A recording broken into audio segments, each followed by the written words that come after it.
All right. Good afternoon, everyone. Welcome to today's edition of the research tips and tricks. This is the 17th edition of this 1 hour. We call it Research Clinic, where we share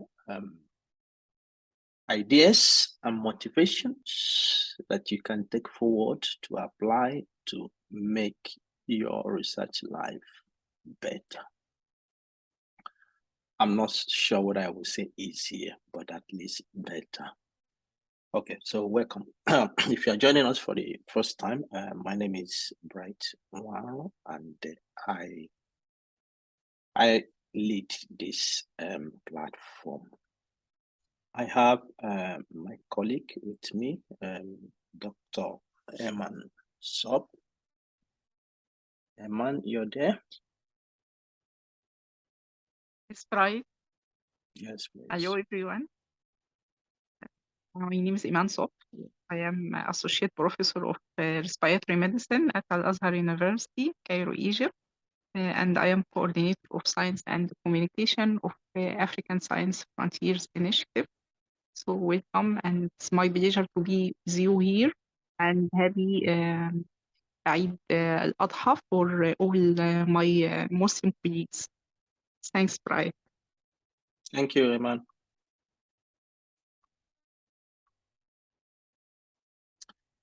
All right. So let me share my screen and we'll get into what we have today.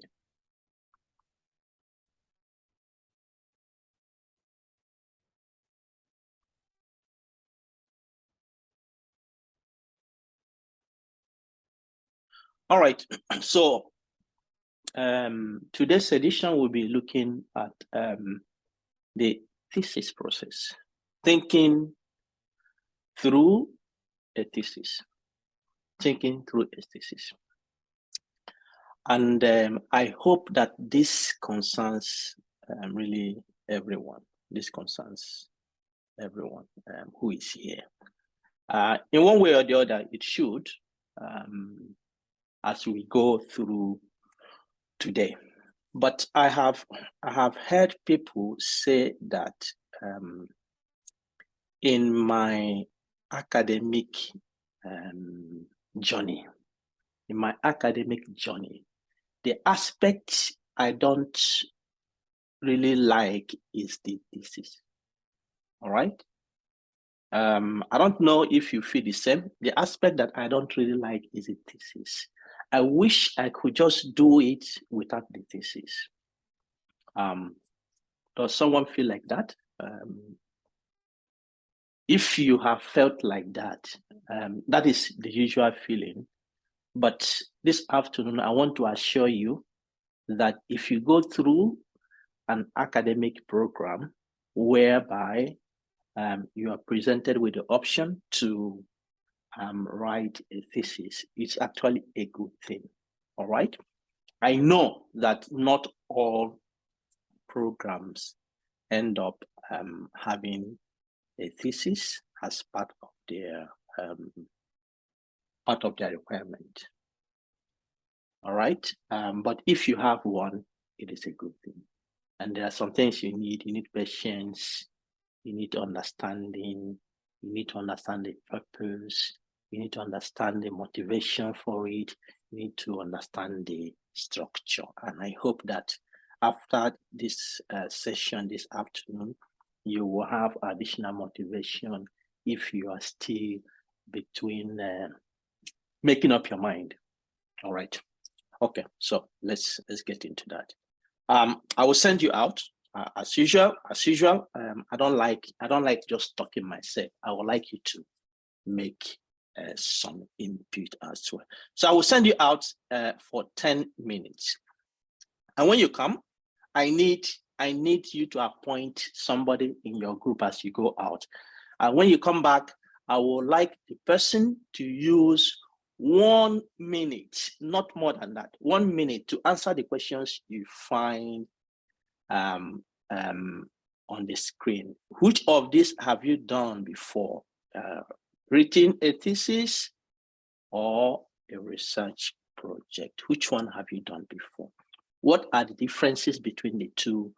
Which of the two is more difficult? If you have not done either of them, you can make your guess what you actually think.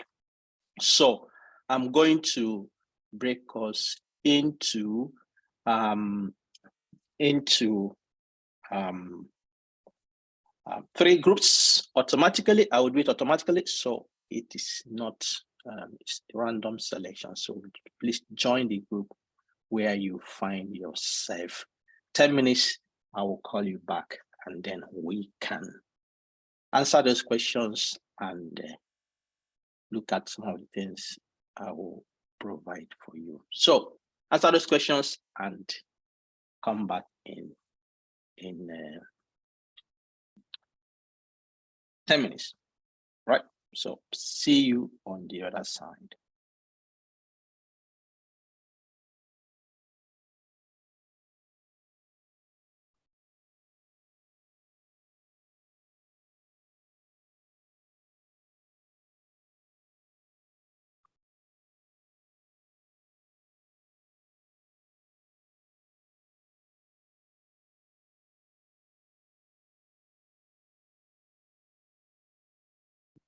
All right, who is representing group number 1? So just raise your hand on the use the raise hand button if you're representing group number 1, group number 2, group number 3, so that I can call you immediately. Who is presenting for group number 1? All right, I have Vera. No, I'm for group 2, Prof. Group 2, okay. Who is for group number 1? Who is representing group number 1? All right, group number 1 is not here. All right, Vera, you can go ahead with the group number 2. Okay, so for our group, looking at the difference between thesis and a research project, we highlighted 4 major areas of variation. The first one is the scope, and you're saying that a thesis is more extensive and in-depth compared to a research project. And of course, a thesis would involve original research work, data collection, analysis, and the likes. But a project would involve a bit of literature review, of course, data collection and analysis, but the scope would be generally narrower. And then the second one was the academic level. So within the academic space, most of us confirmed that the thesis is done at postgraduate levels for master's and doctoral degrees, but also, and then now the projects are done at undergraduate level. But outside the academic space in research institutions, projects are also done, irrespective of the level of qualification, but it's dependent on what needs to be achieved. And then the third one was the purpose. So we were saying for the purpose, it contributes to, the thesis would contribute to an existing body of knowledge in a particular field. But for the research project, it is more towards enhancing the research capabilities or the research skills, and of course, providing the practical experience of the undergraduate students. And then the last one was on time frame, and they were saying due to the comprehensive nature of a thesis, it takes longer, beyond 2 semesters maybe, for most of us who've experienced it, but a research project would take because of its smaller scope, it can take a shorter time frame, like a single semester at most. That's for group 2. Thank you. All right, thank you very much. Thanks very much for that. Quite excited. All right, group number 3 is presenting.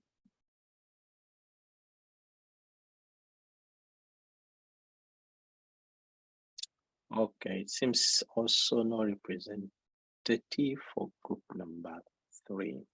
All right. Yes, I think it was good to start here because this is one of the questions people usually want to ask. And thanks to group number 2 for those insights they have provided. I will come back to this as we go on. I will come back to this. But now, the thesis, that is really the focus of the presentation today. And I wanted just to give you a brief instructions to think about the project, because in some places, what you do actually is a project. You do not do a thesis. And I agree with group number 2. In places, some places, it doesn't depend on the degree, whether you're doing a bachelor's degree, master's degree, doctoral degree. If the purpose of that institution is to do a project, they will work on a project. But the thesis, it actually came from the Greek word thesis. And what it means is a position you take. It may be an argument you propose. It may be a statement you propose. You take it, you stick to that. You elaborate it, you argue it. And people know this is your position. And for those, perhaps this is not, this is not a very wide example, but I think you can, for those who understand what I'm saying, you can align to this. In the history of Europe, remember there was a time they call the time of Reformation within the church. And there is a name that is common. It's called Martin Luther. All right, Martin Luther, a German. And this German was being trained in the Catholic setting. And a time came when he revolted. There were many people who revolted, but he revolted. And something he did, he wrote what they call 95 treatises. He wrote of the things he held against the church, and he put it in front of the church and nailed it there. Today we refer to it as Martin Luther's thesis. He put up his position, what he argues against.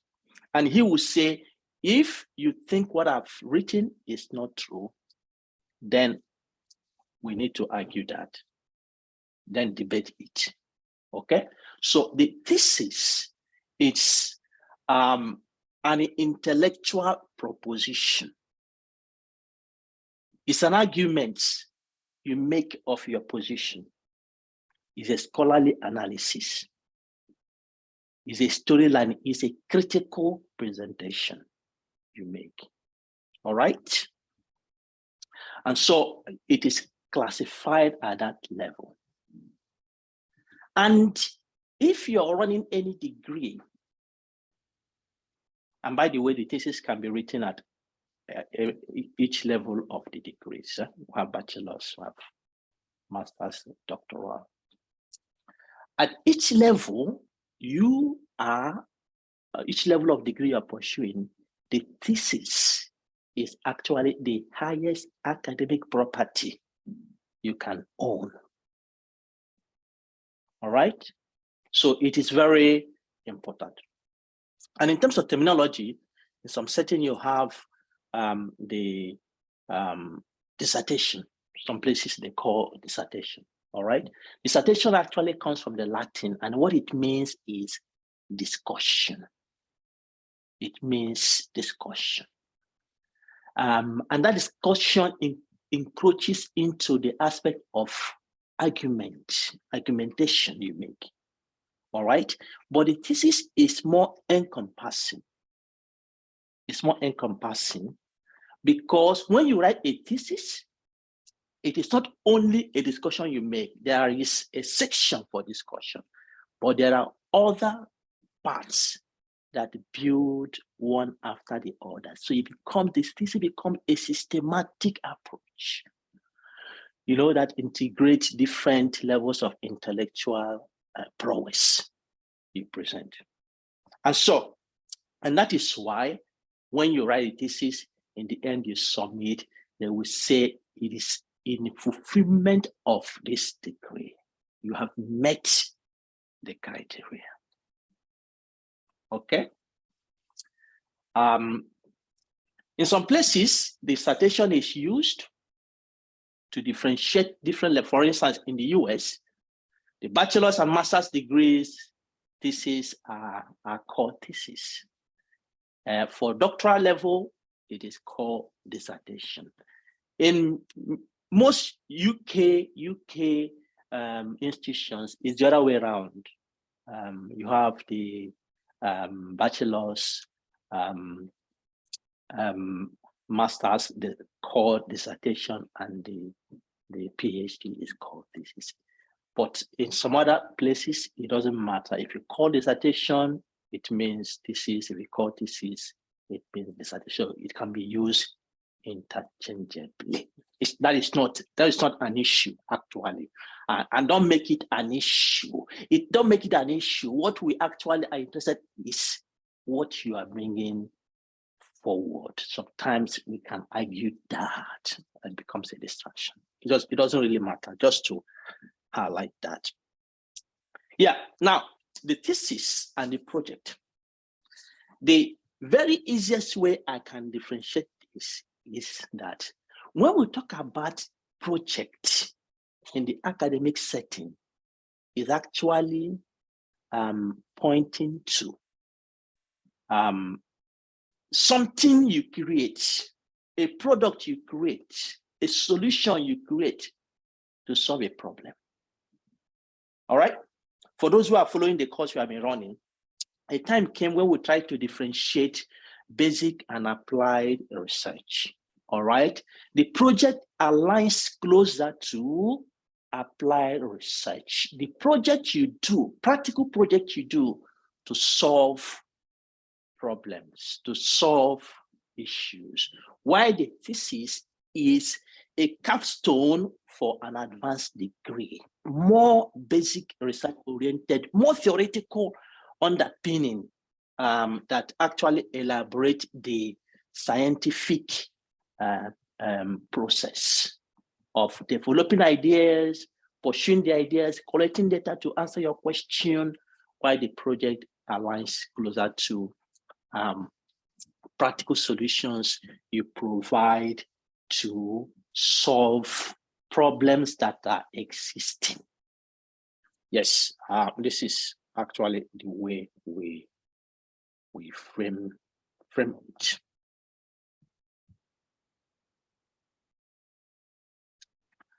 All right, now I started, some of you were not here when I started, that you go to study, you want to have degrees. Actually, if you don't like thesis, don't go for degrees. All right. You want to be called a doctor, you want to be called a master's degree holder. Yeah, if you don't like thesis, don't go for them, because you'll be cheating yourself.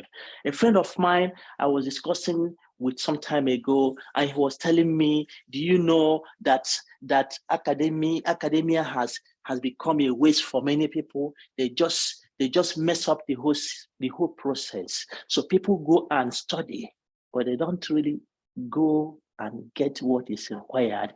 Instead, they try to manipulate the system. Somebody is asked, now you go and write your thesis. And he was telling me, do you know, some people go to the extent, they go to another university and they go to the thesis catalog, pick one, maybe close to what they want to do, photocopy it, take it to their station, just remove the cover, remove the names, put their own cover and their names and submit. He was telling me, I was saying, is that true? He said, yeah. Because people are lazy, they don't want to. But you know, when you go through the education system, you may be a fan of, you are given the assignment, you memorize the text, you go there, you pour it out, and then that is it for you. You like that. But that is not a good learning. If you end up there, it's not a good learning. You know, writing a thesis provides you an opportunity to go beyond that level, beyond that level of the classroom work, where you sit and write text and write a test and write exams and pass exams. The thesis takes you beyond that level. The thesis provides you a self-scrutiny. You ask yourself the question, have I learned actually? If I have learned, have I learned enough? If I have learned, can I defend what I have learned? Can I explain it to somebody? Can I apply it? Can I use it? The thesis provides you an opportunity for such level of self-scrutiny. That's why I started. If you're in a program where you're required to write thesis, it's good. You discover that by the time you finish writing your thesis in a program and you do it well, there is a progress you make intellectually, as a person. It has an impact on you because you have done something. I have some students I'm supervising, and then I had a meeting yesterday with them, and they have gone out to collect data. Honestly, one of them was telling me yesterday, do you know I was collecting this data? It took my time that when I am sleeping, I am dreaming about data collection. I'm just dreaming what I'm doing. I said to her, that is good. It's an evidence that you're doing something. If you can, after you're tired from the field, you go and lie on your bed to rest, you're still working in your dream. It's an evidence that you are doing something. All right. And then I was telling them, what you have done is a good mine. You have collected good mine data. Now, the next level will be to begin to probe the data, to answer questions, to communicate it. That is a life-changing experience, honestly. If somebody goes through your program and ends up only writing term paper, writing exams, and not do what you're doing, then you see the person is deficient. I hope somebody understands what I'm talking about here. So the thesis has a purpose. All right? So when you are handed that task, and I hope that every institution understands this and can do it well and support the students to do it well. Once they do that, it provides you a platform to develop your critical thinking and analysis. Using the example of last night when I had this meeting, one example they brought up. Now, I have collected the data and I'm imputing it, but I guess I got stuck somewhere. And that is, I'm looking at this variable. This variable, somebody can answer multiple times. You ask a question, you can indicate multiple times, but I don't know how to deal with that in the data. All right? By the time you cross that barrier, it opens up your critical analysis. This is how this is done. But somebody who has not gone through what you are going through is still a baby. Trust me. It gives you an opportunity for independence. You know, I'm just imagining the students who go through what they are going through, develop their research ideas, develop the proposals, all right?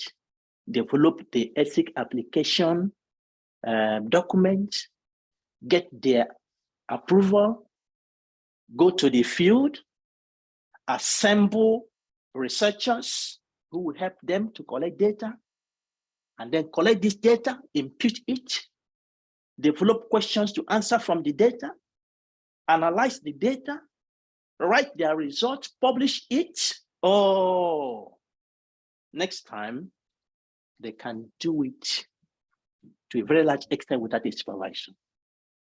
So it gives you opportunity for independence. All right. And then you can apply the knowledge you have learned in a practical way. The thesis gives you that opportunity. You have been in the classroom, you have been taught many, many courses.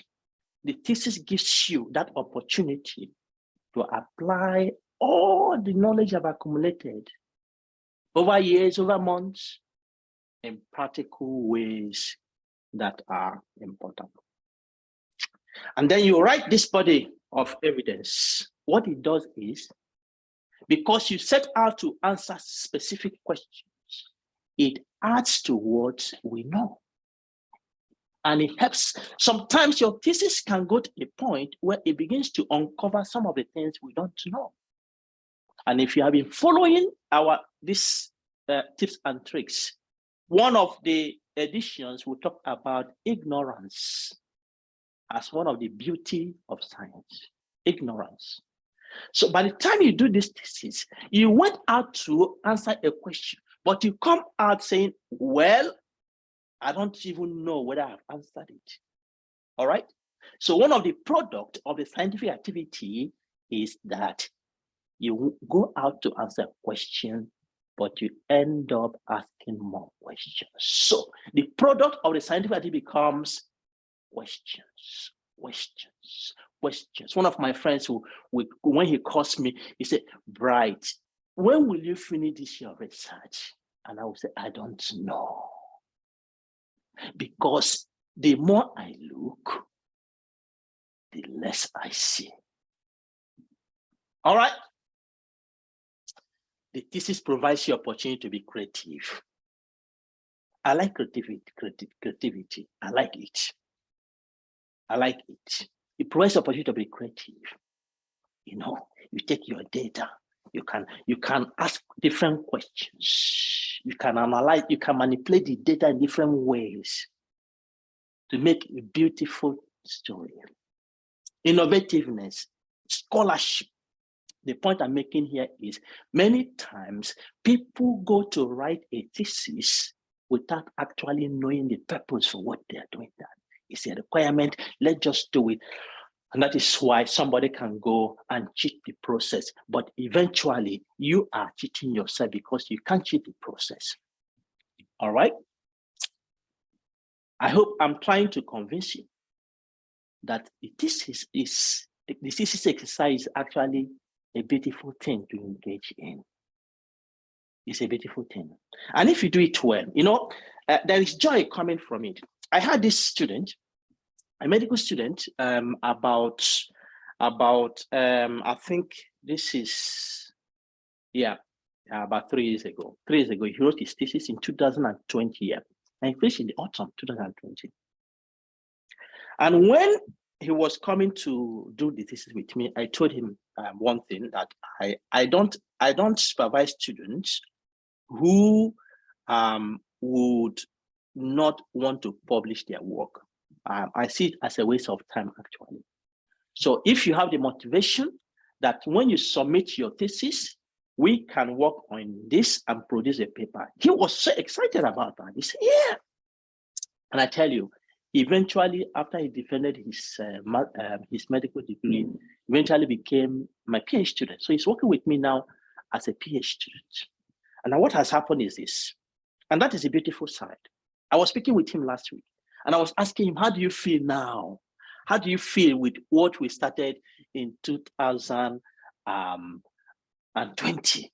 You know, the beautiful story is that last week, he got the 3rd paper published from that thesis work.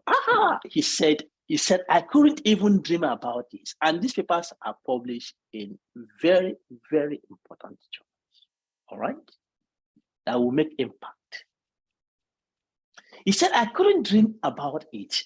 And it's exciting for me to see what can come out of this. All right?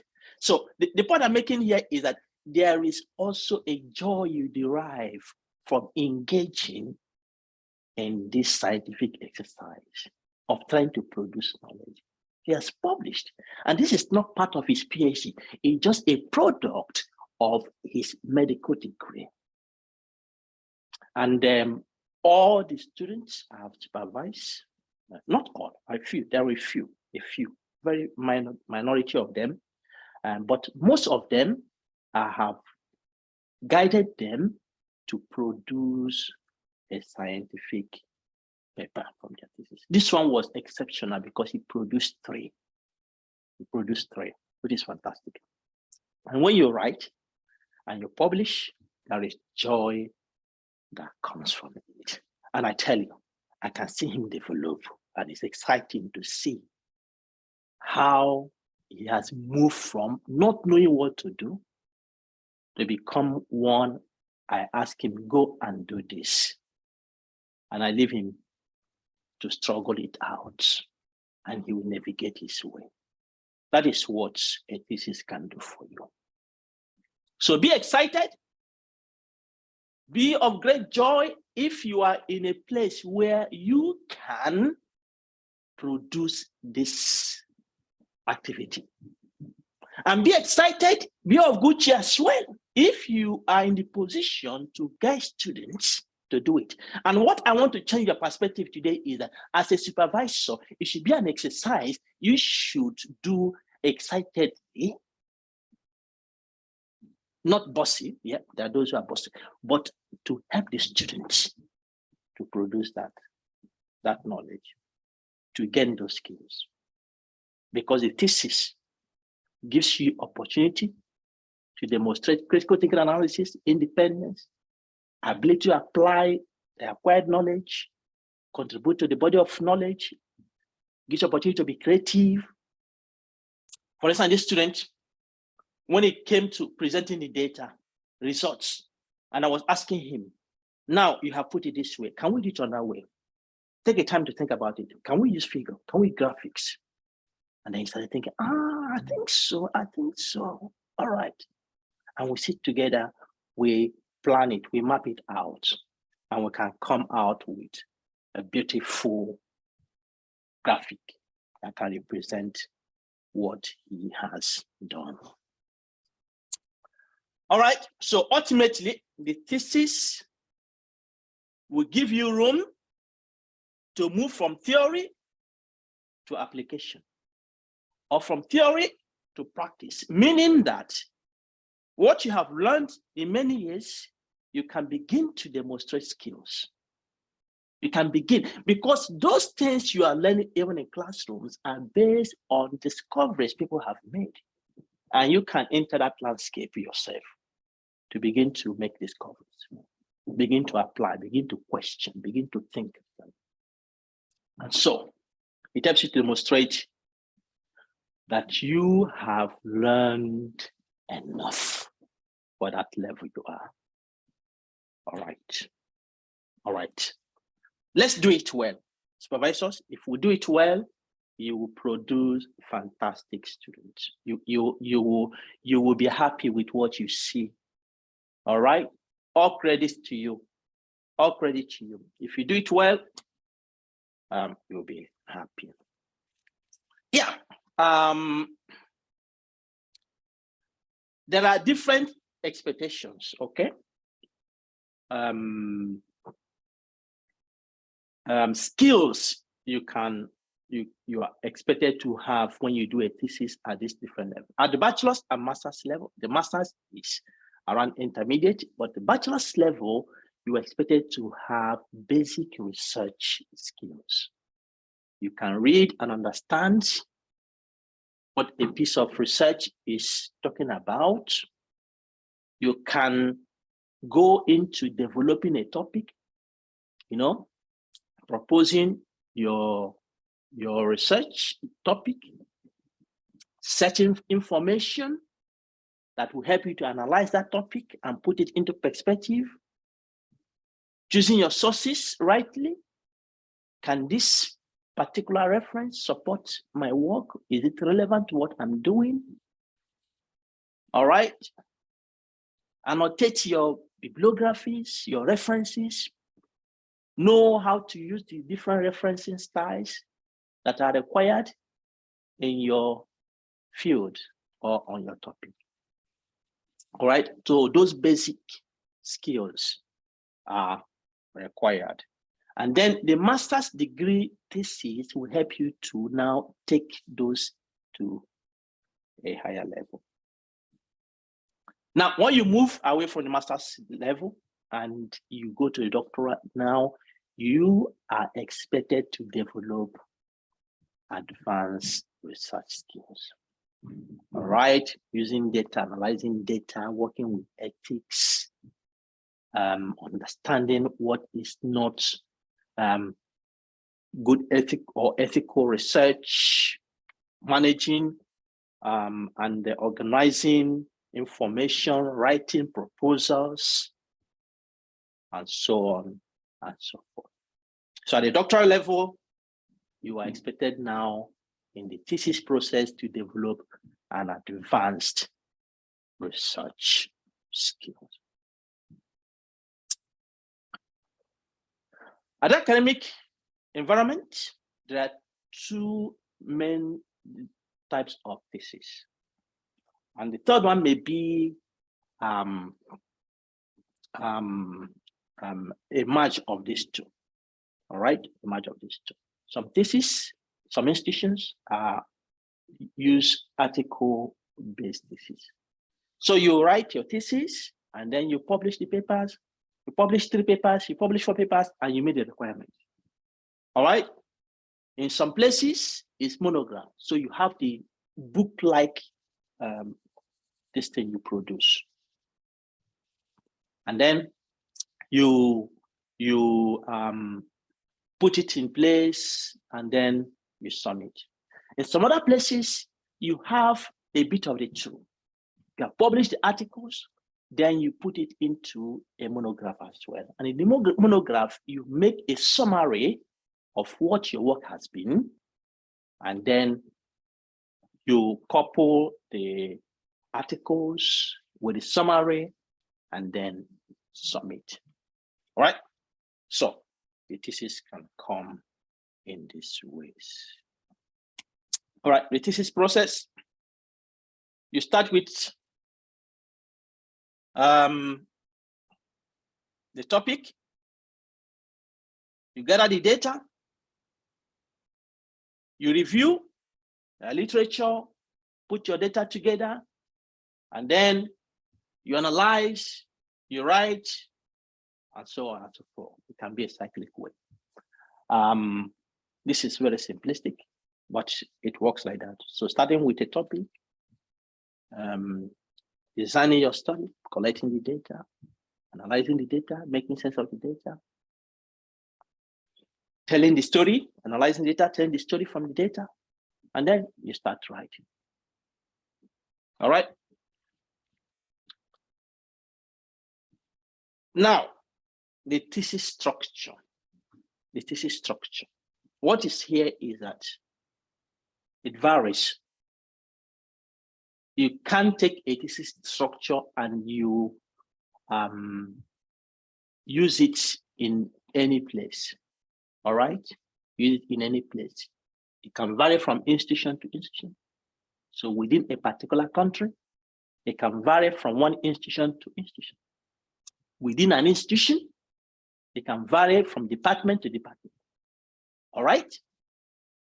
Like my institution, those from the social sciences, those from the arts and humanities, those from the computer sciences, they have not the same thing. All right? In fact, it's quite amazing the way things are done here, that you have a colleague who is on the other corridor, but he belongs to another department or another faculty, even though he's on the similar corridor with you, and eventually what you do is not what he does. What you do is not what he does, because they have different requirements. All right, but regardless of the structure, your discipline, your department, your institution, your country imbibes, there are things that remain constant in the thesis, in the structure of the thesis. and that is the content. What is in that book?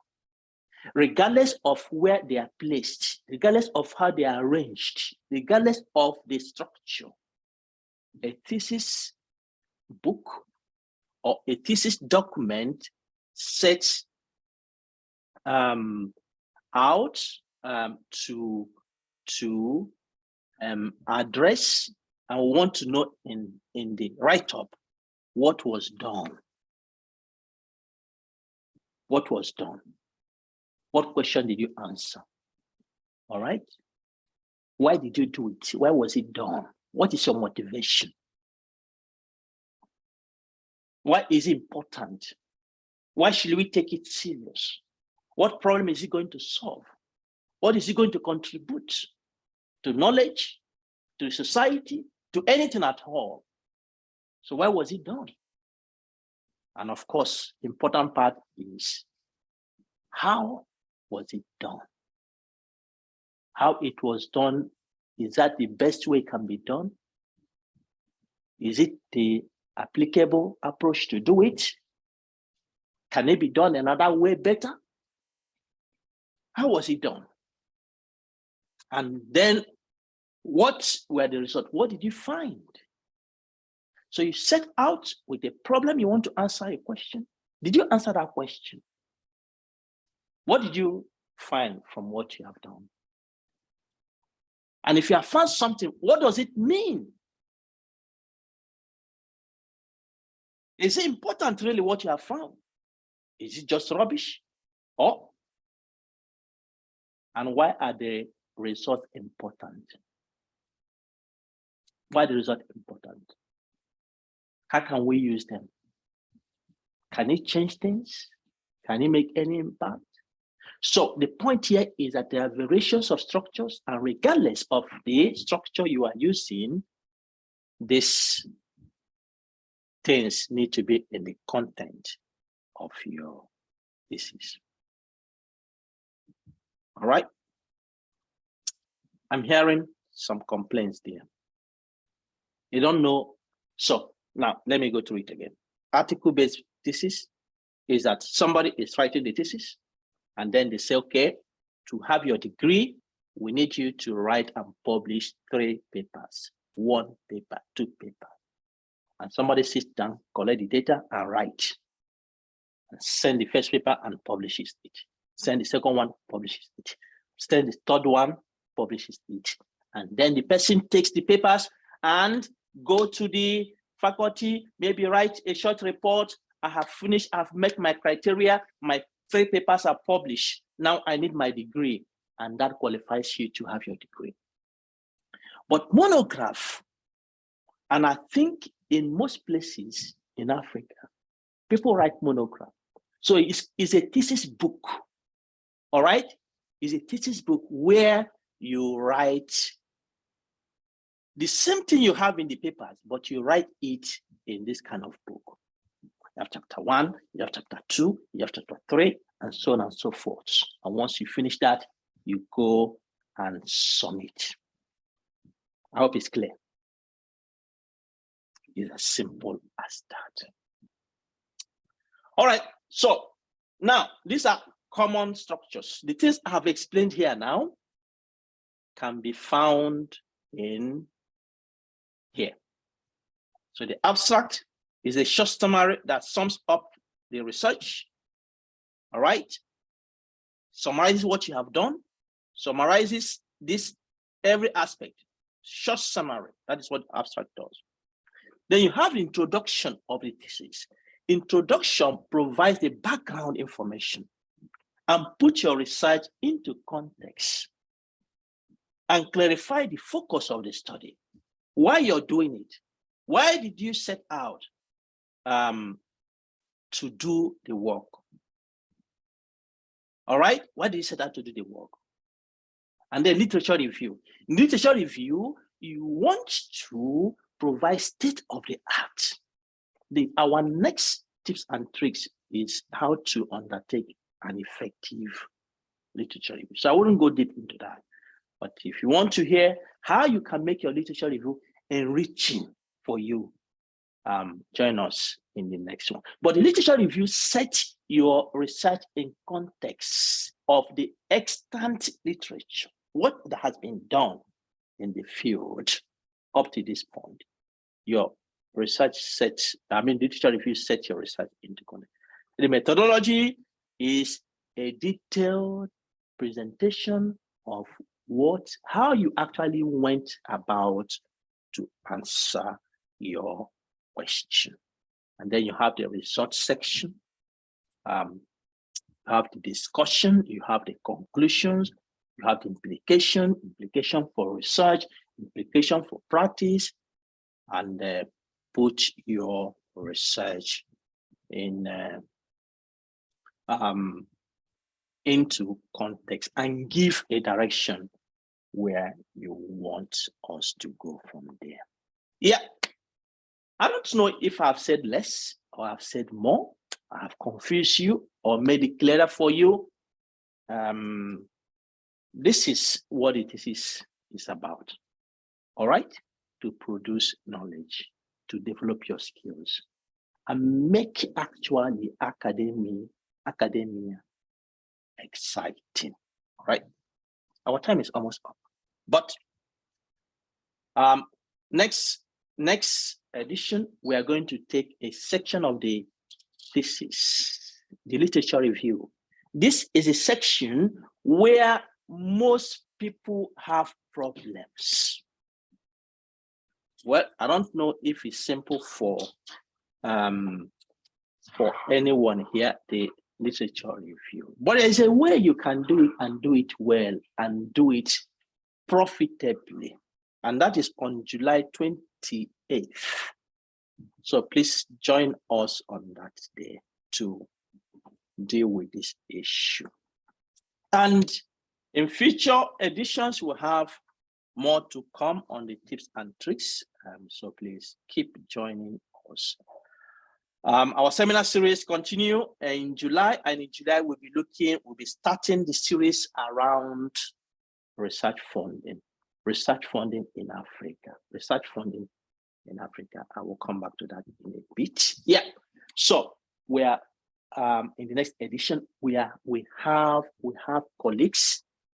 We want to start with the stories. What are your experiences? What does it feel to have a grant?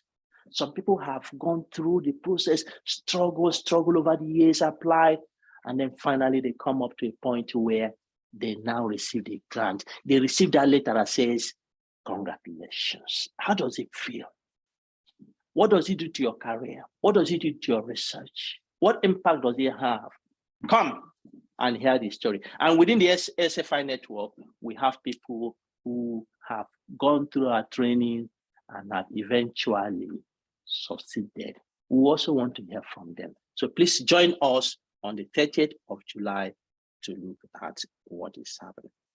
If you have not joined the SFI membership community, the time is still there for you. This is June, end of June today, isn't it? And so, we have annual membership fee. And so if you're joining now, you know that there's still a lot to enjoy. So if you join now, it's not a problem, but you know that to benefit mostly from this, it's good to join from January so that you have 12 months to enjoy the benefit as a member. But it's your choice. If you join now, no problem. I think you will still benefit from it. And yeah, today is the last day for this course, data analysis. If you have not registered, if you have not applied, well, do so. The time is ticking. The time is ticking. We have given you 2 full months to get through with this, and I hope you can make use of the opportunity. Please, if you want to get the presentation today, just put your email address on the chat box here. Put your email address on the chat box, and we can send it to you. So those who have not registered and are interested in this course, do so before the end of today. Yeah, with regards to the issue of the funding for the next 6 months, we'll be looking at in our seminar series. We need your story. If you have a story, it doesn't matter what the story is, because we can learn from every story. If you have not succeeded, if you have reached near success, you have got a point, they say, oh, you almost crossed. If you have succeeded, please give us your information. We'll contact you. We put in the panel. It is for us to learn, want to learn, to see where we can avoid those areas where you have not succeeded, so that we can do better. It's for all of us, so please send that. Now, the big story of the year, the first SFI virtual multidisciplinary conference and boot camp is in sight. The committee has worked hard for now several months. They have worked hard, have put this beautiful program together. All right. So we'll be launching it out soon. And we have agreed 28th to 30th of November for our first multidisciplinary conference and bootcamp. The theme is Research for Africa's Transformation, Challenges, Quality, and Impact. Why am I saying it here now? Why am I saying it here? This is why I'm saying it. That from next week, we'll open the portal for the abstract submission. So if you want to present your abstract in an international conference, in a scholarly conference, in a conference you'll be proud of, please begin to put your abstract together. All right? The abstract, when it opens next week, will be there for almost 2 months. End of August, we will close it. So please get it ready and submit. We want to have as many abstracts as possible. And soon, we'll also open registration portal. So that you can register in time for the conference. We have assembled top keynote speakers. All right, there will be oral, there will be poster presentations, there will be certificate of attendance, there will be topical issues discussed in panel groups. Every field is covered. Okay, it's multidisciplinary. So come, every field is covered. There will be prizes, excellent prizes, and we'll have the boot camp where we discuss different activities that relate to capacity building. There will be collaboration and networking. Please get ready. Spread the news. Spread the news. Our flyers will come out soon, and we'll send it to you, so that this will be a laudable program in November. We have ongoing projects, ongoing research projects. We have sent out the links. Please help us complete this. Africa must shine. Africa must make its voice heard. But we can't do that if, when initiatives come for our participation to be noticed, we don't do it. We have sent this to over 7,000 people on our contact list. Over 7,000. I tell you, it's just over 200 people that have participated in one, and not even up to 200 in the other. This cannot be our story. This can't be our story. Please fill in the surveys, send it out to your colleagues, motivate your colleagues. Let's do this and make Africa proud. Thank you, colleagues. And I hope that you have gained something from here. Have a beautiful weekend.